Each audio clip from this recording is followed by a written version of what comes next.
اللي موجودين النهارده.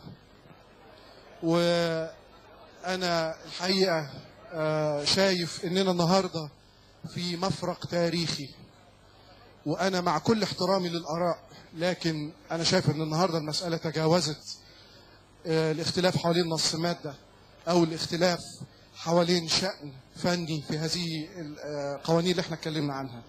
المساله النهارده اننا في هذا المفرق التاريخي قدام اختبار حقيقي لمصداقيه ما نقول ومصداقيه ما نطالب به. اسمحوا لي كده باختصار وبسرعه اكلمكم عن موضوع الواجب الوطني ده اللي يعني سمعناه كتير واتقال لنا كتير. كلنا عارفين ان حكم المحكمه الدستوريه العليا القصد منه هو ضمان نزاهه الانتخابات، وكلنا عارفين انه في الانتخابات السابقه افرغ هذا الحكم من مضمونه قولا واحدا. وانا عايز اقول اننا لما بنتكلم عن الواجب الوطني فانا بقول ان من افرغ هذا الحكم من مضمونه هو الذي اخل بواجبه الوطني، مش انا اللي بقوله.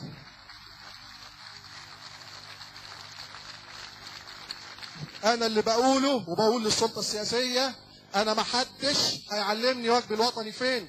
واجبي الوطني انا عارفه كويس قوي، لكن انت اللي خليت واجبي الوطني مش انا.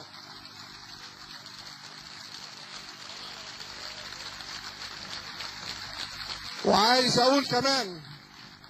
اقول كمان للذي قال فينا اننا نساوم الامتناع عن الانتخابات من اجل هذا او ذاك، فانا اقول له متشكر انك رفعت لي مكافئتي، لكن انت اللي بتساوم، انا لا اساوم.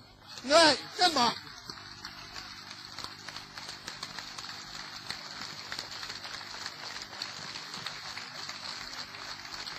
وبكل امانه يا اخوانا، بكل امانه انا حسبتها بيني وبين نفسي. احنا داخلين على اختبار، وانا حسبتها بيني وبين نفسي، وانا ليا ربي هو الله. انا اللي عايز اقوله ان مساله ابراء الذمه اللي احنا بنقول عليها، او اننا نقترح اننا نقول احنا اشرفنا على الانتخابات بس الانتخابات مزوره، بتفكرني بان انا بكتب حكم بقلمي ده وانا غير راضي عنه، وبكتب تحت منه في الاخر انا ابرئ نفسي من هذا الحكم لاني كنت وليد اكراه. اكراه من مين؟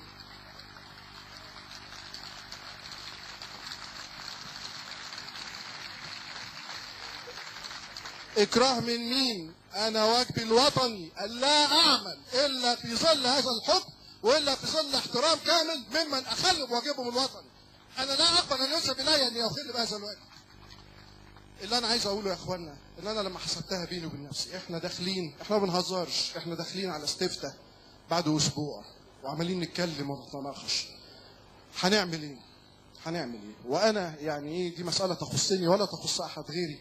انا بيني وبين ربنا لما يجي يوم الحساب واحاسب وربنا يقول لي ايها القاضي يا من كان لك ولايه القاضي لماذا شاركت في هذا، هقول له اصل خفت وانضغط عليا. وانا هتوقع ان هيقول لي تخاف من حاكم غيري وانا ملك الملوك. تطمع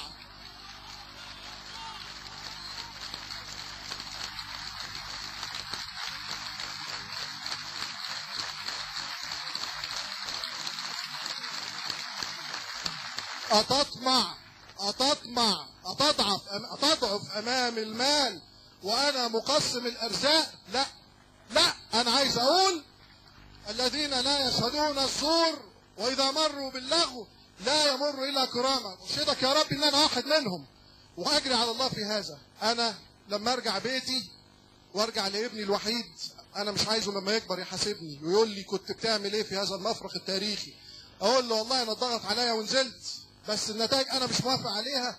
لا، انا بقول لابني النهارده وانا اقف على رؤوس الاشهاد، يا ولد ابوك مش بيساوم، ابوك ما بيقبلش الا كلمه حق واحده ملهاش غيرها.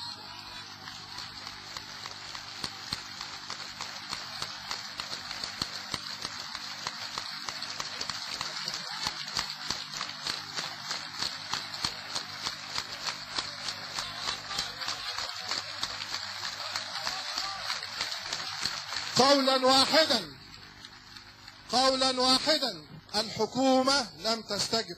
قولا واحدا الحكومة لم تستجب. وأنا لما هشرف على الانتخابات انا هشرك باستقلال كامل مش بنص استقلال. شاء من شاء وابى من ابى. وانا افتكرت بنت عندها 15 سنه وولد عنده 7 سنين بيقف قدام الدبابه ويرمي طوبه، وانا راجل طول بعرض خايف ان انا اقدم اعتذار مكتوب عن النظر في الاستفتاء. هذا شأني امام الله، مش عايز حد يشاركني فيه. انا اعلن اني اعتذر اعتذار مكتوبا عن الاستفتاء، وده قولا واحدا. قل لن يصيبنا الا ما كتب الله لنا وعلى الله فليتوكل المؤمنون. صدق الله العظيم.